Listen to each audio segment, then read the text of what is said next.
Hello, lovelies. Ashley here with a quick announcement before we get to the show. We now have a third t-shirt design in our merch shop, a Jade tarot tree depicting Jade on a tarot card.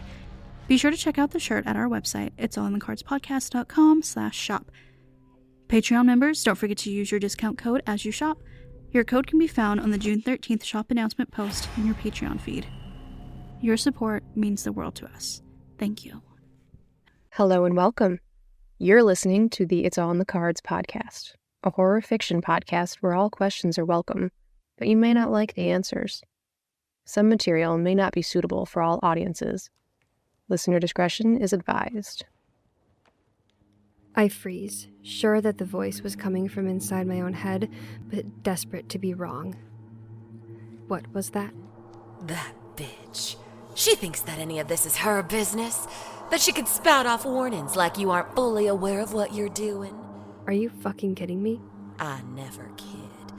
I never lie. I simply know a person's deepest desires and help them believe I can give it to them. Pretty sure that's lying. Is it? Not to me. Not if it gets me what I want. It can become the truth. That's not how lying works, and you know it. Do I? Or more importantly, do you? I open my mouth to respond, but snap it closed just as quickly. I cannot respond out loud to the voice in my head. That is the first step towards a stay in the psych ward. Instead, I shake my head and walk over to the counter. I can ignore it, and eventually it will go away. I can't give it any power. Even putting a name to it gives it power, and I won't do that. Not until I'm sure. Enough. Whoever you are, however you got in my head, you are not welcome. Leave. I examine my shields, looking for any cracks that may have let whatever this thing is inside. That has to be what happened. Something new found a way into my head and is now manipulating me to do its bidding. That has to be what happened. My shields feel smooth and concrete, but all it takes is the smallest cleft to allow an entity to pass through. Once I've examined every inch, I pull them tighter, wrapping myself in protection from my feet up, ending with a suffocating tie around my mind. If anything can keep it out, it will be this. Standing in the silence of the store, I wait to see if it talks again. I begin to count the seconds, until I reach a full minute of nothing. Slowly, I let out a breath, allowing my muscles to move once more. My heart jumps at the break in the silence, but Sam doesn't seem to notice. Vera's actually kind of cool. Did you know she lived out in Hollywood for a while? She said she read the palms of famous people. She couldn't tell me who, some kind of client confidentiality, but she implied that she read the palms of a current movie star, so I think I could get it out of her. Tell Sam to leave or I'll take over your hand and kill her with it. My shoulders tense as the voice speaks again, but I'll be damned again if I take orders from this thing. Sam, I'm leaving. I've got some errands to run. Lock the store when you're done. Okay, do you need some help? I'm already out the door before her question is finished. No way is she helping with this. My stomach sinks as I make my way up the stairs. I have an idea what this thing is inside my head, but I can't know for sure. Not until it says so. My fingers fumble with the keys and wards at the front door. I don't love the idea of bringing this thing into my home, but I can't think of another safe space to interrogate it. I don't want to bring anyone else into this issue if I can help it, and talking to it out loud is out of the question anywhere in public. As soon as I'm through the front door, I turn the deadbolt and raise the wards back up. Whatever this is, I don't want it getting out until I'm done with it. What are you? Oh, Jade. I'm an uninvited guest. You pulled me inside yourself, opened your soul up on a platter and let me feast. Don't pretend now like you didn't want me to be inside of your head, knowing everything you feel, seeing everything you see. Rage washes over me, spreading a wave of heat from my chest and up my neck, over my arms and legs. I feel almost feverish with anger, and I don't have anyone to turn it on to but myself. Tell me your name. You know me, but you don't know my true name. I've had so many, I've forgotten most of them. Were you buried at the tar tree? Up until you opened your body and mind to me, yes. I close my eyes and try to breathe through clenched teeth. God damn it. It's been months since we sealed away the buried mother by swallowing her down. Why is she here? Why now? What do you want? What does any being want? We want to be loved, to be cherished, to be honored. We want to live long lives and spend time with people who see our worth. We want to survive. That's all I want too. Her words strike a chord with me, but I shove the feeling away. She is not going to get her way just by making herself seem like a victim. Your survival and my own are diametrically opposed. You see that, right? I don't believe that for a second, Jade. We can be good friends. We can cohabitate here, inside your body, deep in your mind. There's no reason to be angry about it. Except I am angry, and I'm not going to just accept a passenger in my brain. I was angry too once. I was betrayed, held captive, forced underground for so long I almost forgot what the moonlight looked like. But I've grown, moved past the hurt and anger caused by you and your kind, Jade. I'm willing to work together, and I've got all the time in the world to convince you. My pulse jumps at the words coming from inside my head. This can't be happening. Not again. I had the two-faced man in my head tormenting me with visions of my victims. I'm not doing it. I can't live with this entity inside of me forever. I would rather die. So that's it. You're just here all the time, inside my brain? Are you going to talk at me all day and all night like an incessant bee in my bonnet? Because if that's the case, I'll end everything right now. I've got plenty of knives that can do the job quickly. Oh, Jade, don't be so dramatic. That would be incredibly boring. I can take day trips, check on those who have followed me, make sure they remember me. I don't always have to be here, Jade, but don't you worry. I will always come back. I put a fisted hand to my head, fighting the urge to punch my way through my skull to forcibly remove this buried bitch from my mind. But that's not the way this works, and that's not the way I fix this. How do I get rid of you? You don't. We are tied together, you and I, forged in fire and melted into one being. I've been quiet so far, learning your habits and relationships, but I tire of that now. I want to have my voice heard. And all you want to use your voice for is arguing with me? What's the point? The point is survival, plain and simple. I need a host, and you've offered yourself up. We are one now, never to be severed. But I'm sure my voice will come in useful to you soon. I smack the wall in anger, the sharp sting lighting up my palm. You bitch. You buried bitch. Why do you accept that you need my mind as some kind of home base to survive? Why not be honest and tell me how to set you free? I can do it. I'm powerful enough. Already the wheels in my head are turning, looking for a way to get out of this, relatively unscathed, while ridding the world of this bitch forever. She will never be free, not on my watch, but I can be free from her. I have to be. You fought my freedom with your entire life, Jade, and went back to the deal we made in the woods. Forgive me for not trusting you implicitly to help me gain my freedom, even if I could guide you as to how. Now, if you'll excuse me, I have someone who worships me that I need to check in on. Wait. I want her to leave, but I can't let her go without asking one final question. Can you really take over control of my body? I guess we'll just have to wait and see, won't we?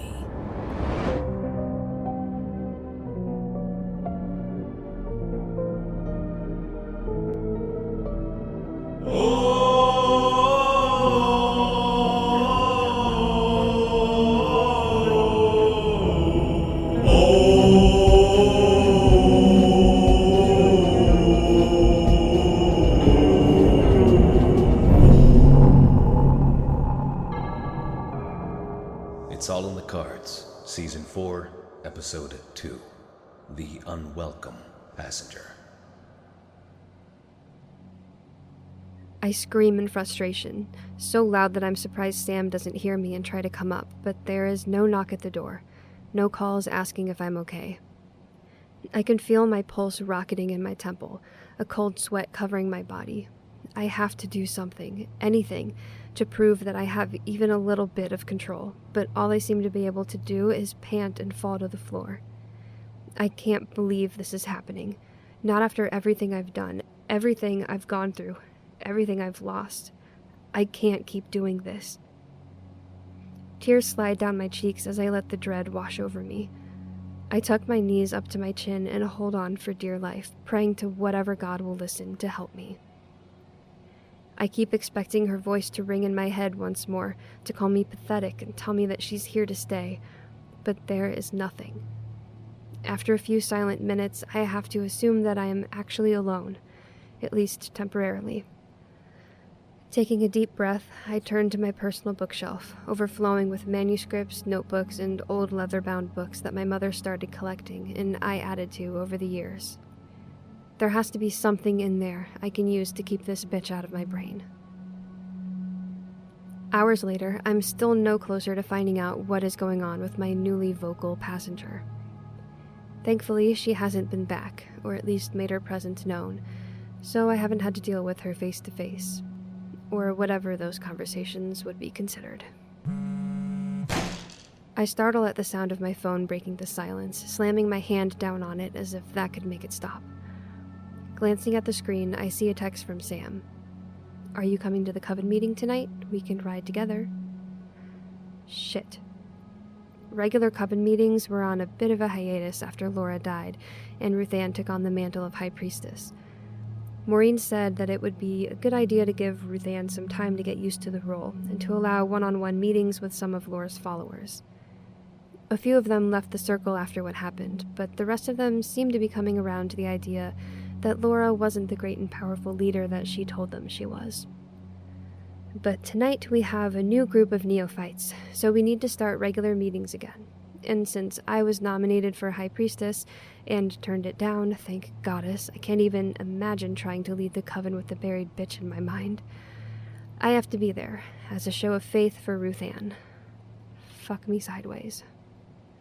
I text Sam that I'm not near the store, but will meet her there, and let my head fall to the open book on the table. Will I ever have a moment's peace, or will I always have to be fixing a mess? Leaving the remnants of my research on the table for later, I grab my keys and head out the door. Maybe the drive will help me clear my head.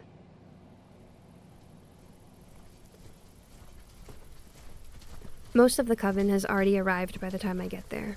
They have gathered in smaller groups, everyone chatting lightly about summer vacations and whatever they've been up to since Ruthann's inauguration as High Priestess. I try to stay in the background, not wanting to make a scene if my little passenger decides to come back and talk my ear off, but Ruthann clocks me from across the circle and heads my way. "Jade, I am so glad you are here with us. Do you have a minute to talk before the meeting starts?" "Sure, what's up?" Ruthann tilts her head to the side and leads me off the path a bit, farther away from the rest of the coven. So this is a secret talk, then. I wonder what she knows. Once we move out of earshot of the rest of the coven, I break the silence. Why the need for discretion, Ruthann? It's not a need. It's a want. I want to make an offer to you. But I didn't want you to feel obligated one way or the other if those around of us overheard. I'm intrigued. What's the offer? Well, as you know, tonight is the start of my term as High Priestess, and I have been trying to talk with everyone regarding about what the future they see for the coven, those they hold in high regard, and what changes they would like, and so on. Relief washes over me at her words, and I almost stumble on an exposed tree root. If she just wants my opinion, I've got that in spades. And your name kept coming up. Shit.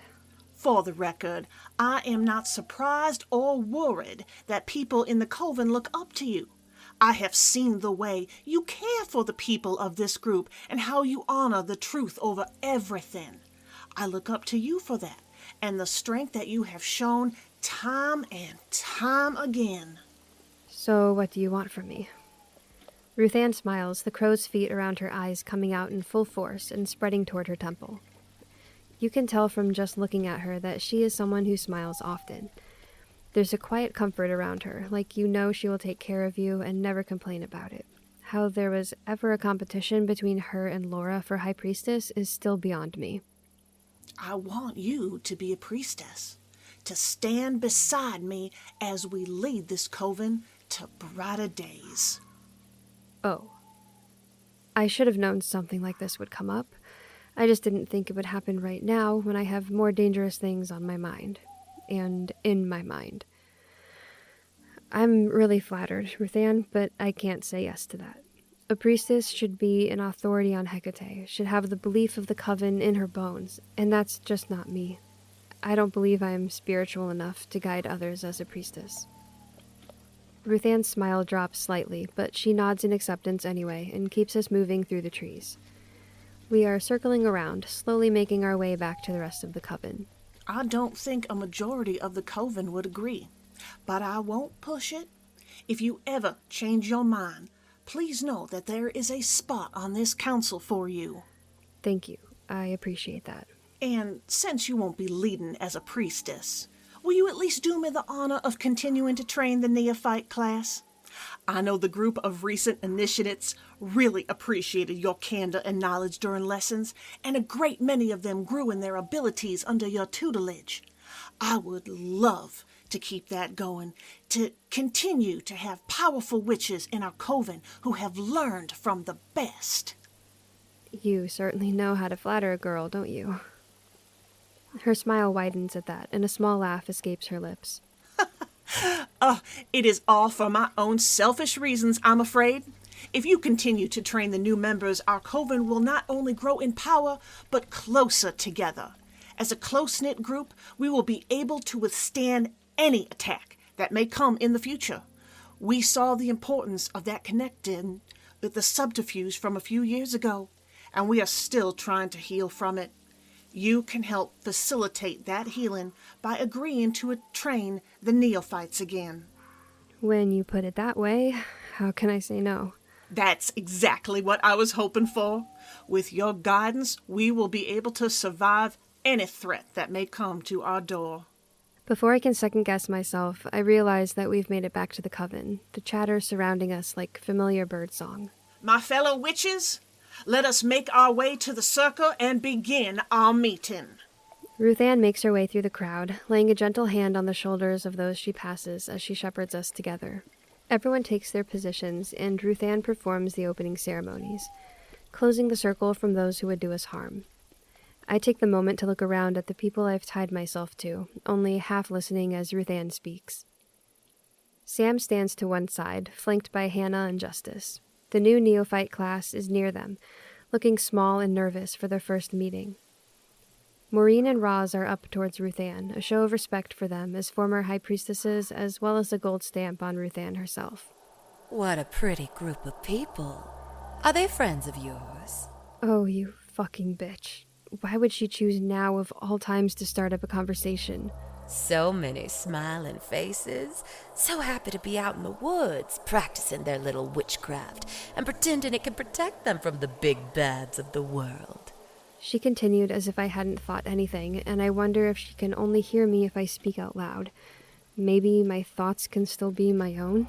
Oh, Jade, of course your thoughts are not your own. They belong to me now. Your thoughts are my thoughts. And look, my thoughts are your thoughts.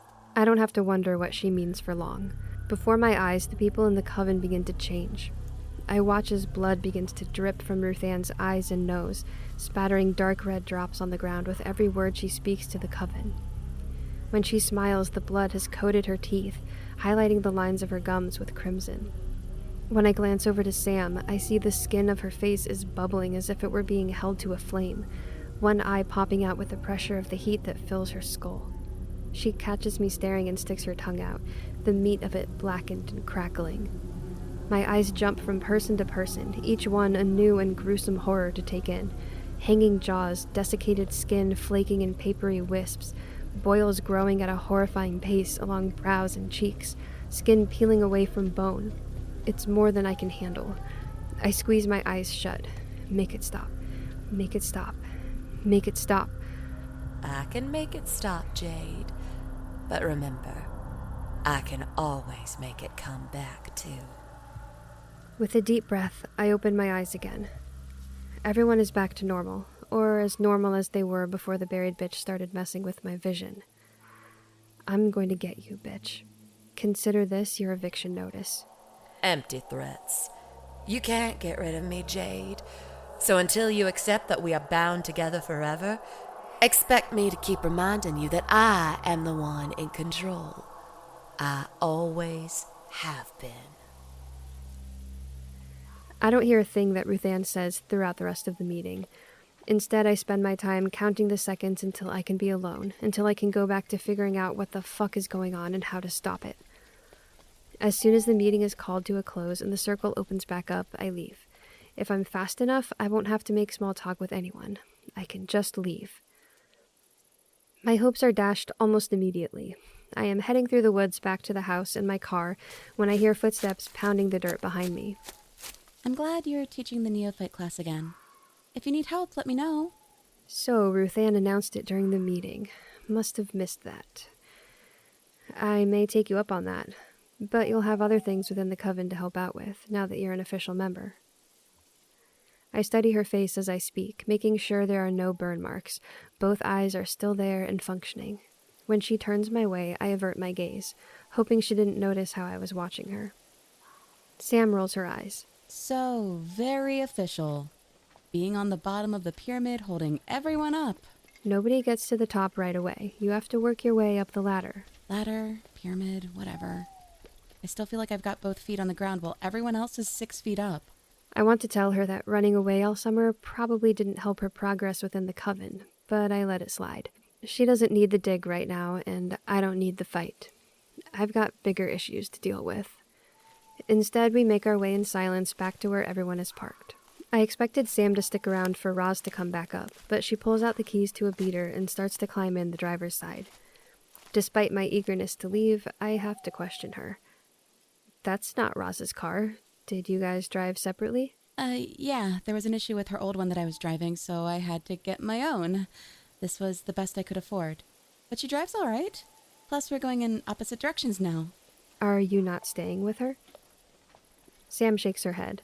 No, I got a place in town when I came back. I figured if I'm going to be adult enough to leave, I should be adult enough to live on my own. I nod, appreciating the very adult reasoning. Sometimes it's hard to wrap my mind around the fact that Sam is no longer a child, at least not in the eyes of the law. She is old enough to buy a car, get a job, and rent an apartment. Good for you. I'll see you tomorrow. I'll be there bright and early. Sam flashes me a grin and slides into her car, ready to go home to her very adult life. I watch her leave for a second before getting into my own. My very adult life, a little more than I bargained for right now.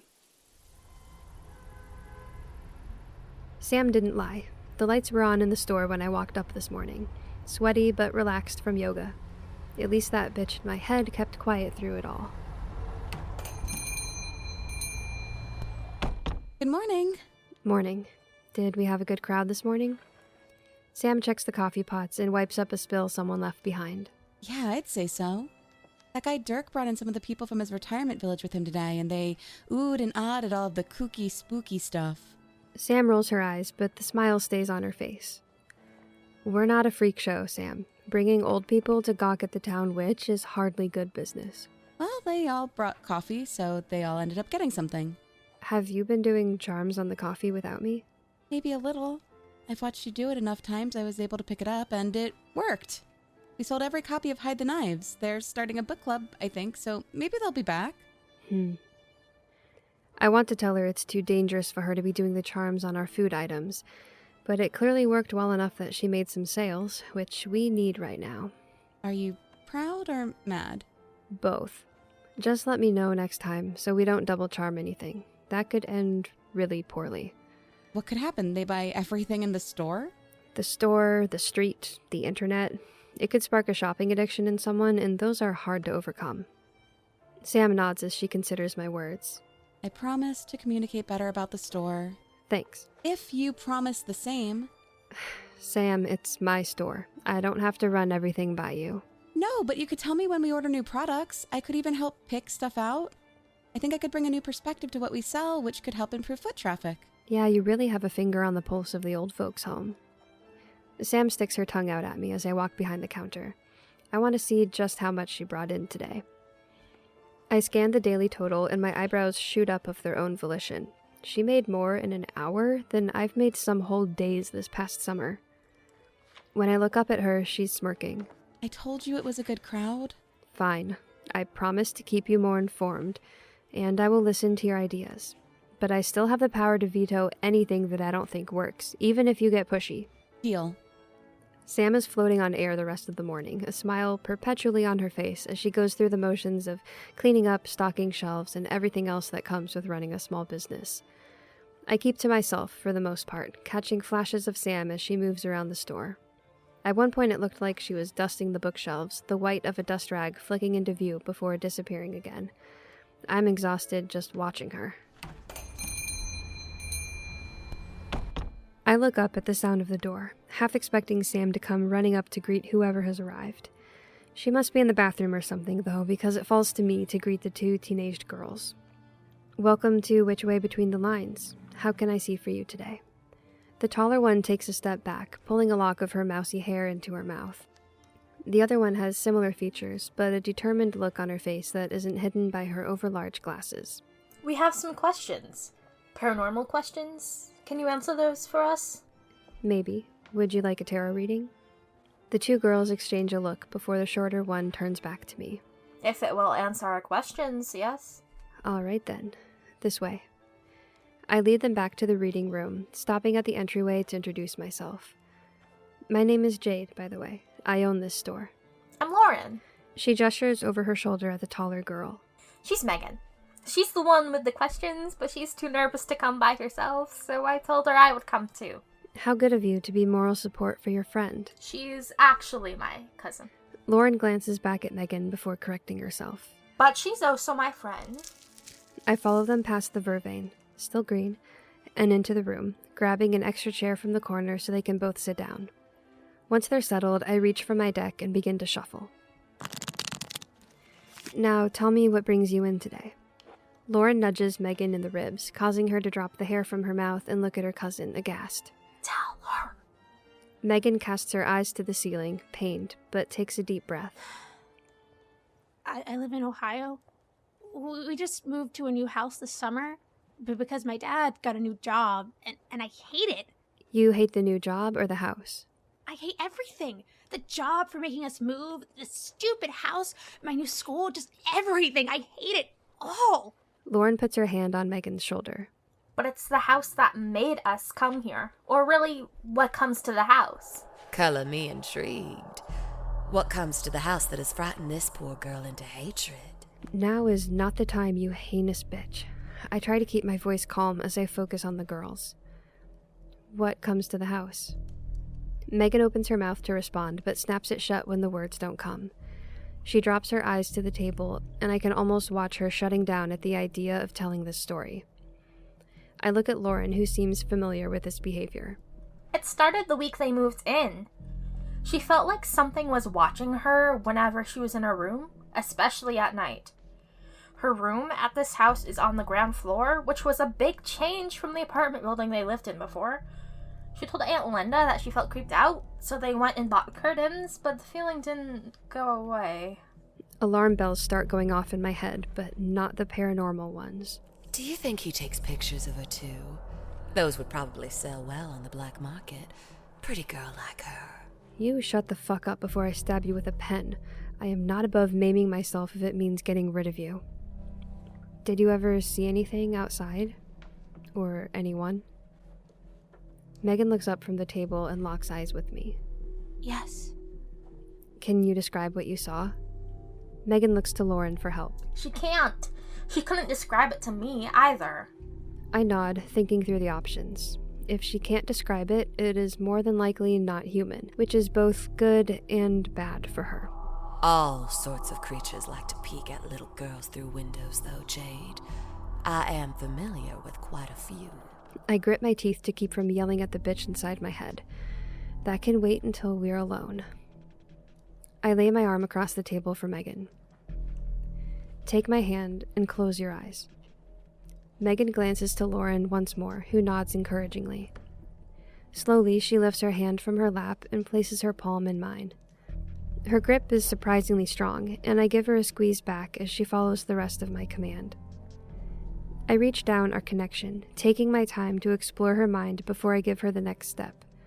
Her hand tightens in mine as she feels me, but she doesn't push me out.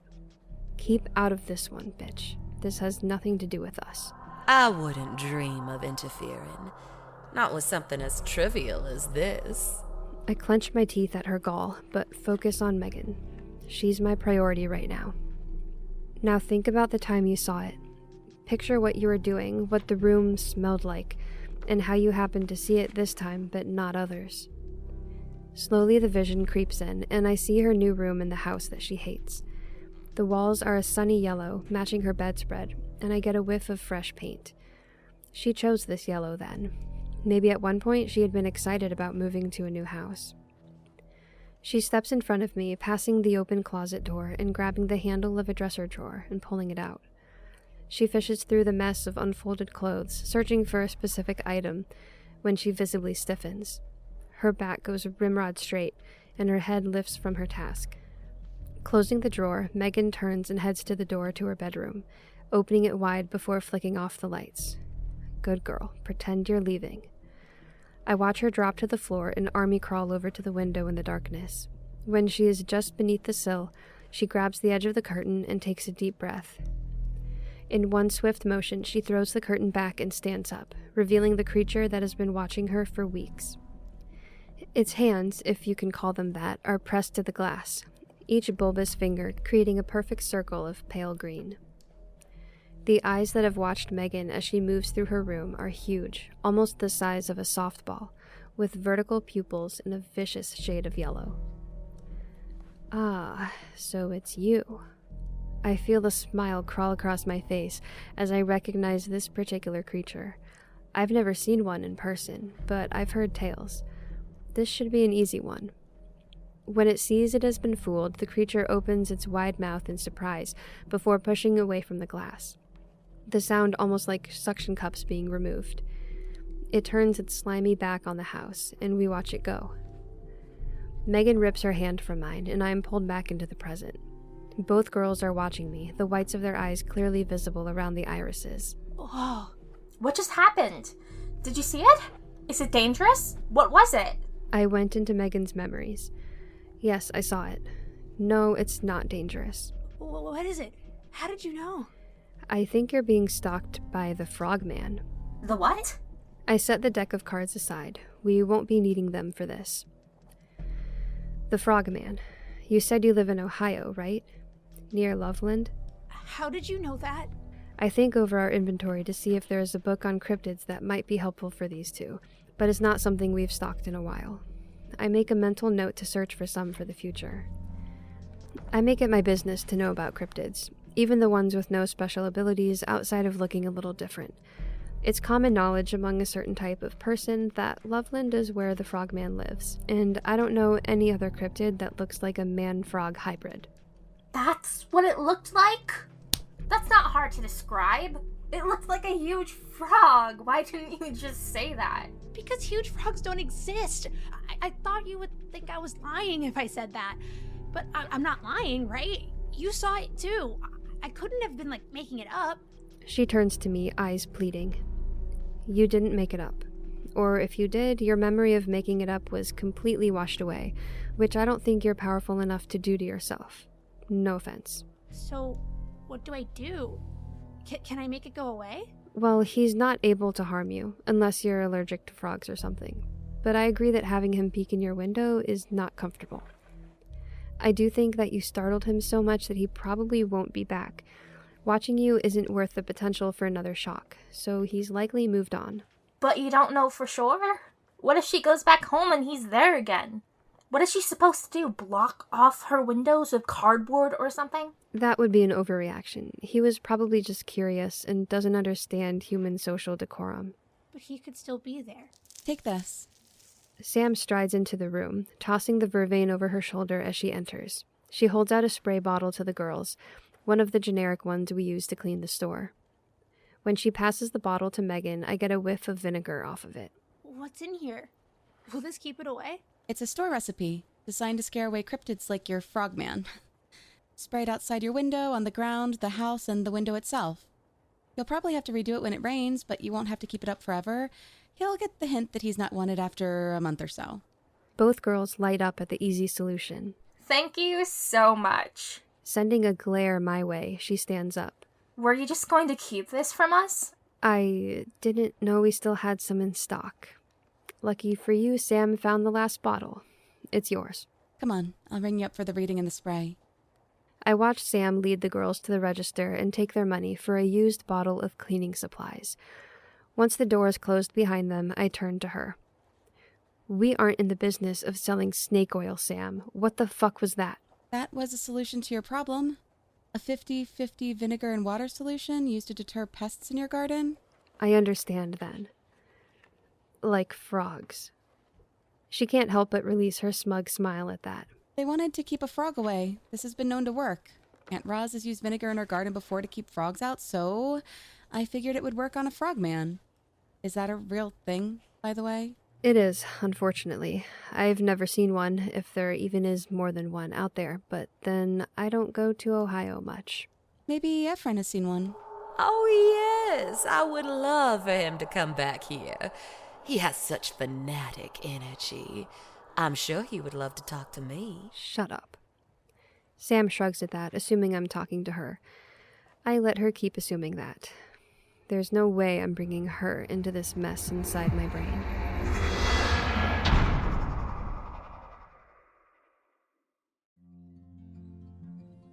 This episode of It's All in the Cards was written by Morgan Valko, featuring the voice talents of Abbey Konzen, Nichole Goodnight, Sarah Thomas, Joeleen Morrison, Alyssa Roldan, and Yami Kakyuu. Theme music by The Arsonist. Episode produced and theme music performed by Scott Thomas.